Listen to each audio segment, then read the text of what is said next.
अस्सलाम वालेकुम। इस्टेब्लिशमेंट किसी शख्सियत का नाम नहीं है, ये एक सोच का नाम है, एक माइंड सेट है जिसने 75 साल में इस मुल्क में अपने जड़ें इतनी मजबूत की है कि वो हर चीज़ पे हावी हो गई है।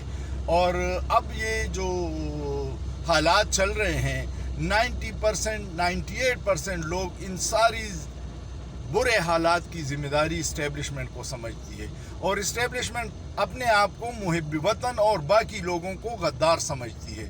मैं आपको एक कंपैरिजन कर दूं, हिंदुस्तान में करप्ट पॉलिटिशियन इक़्तिदार में हैं तो उनके जो रिज़र्व हैं वो $567 अरब हैं।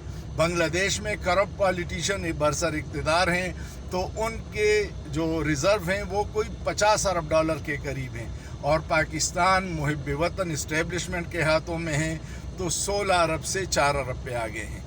आप ख़ुद समझदार हैं, सोचिए, सोचना जुर्म नहीं है।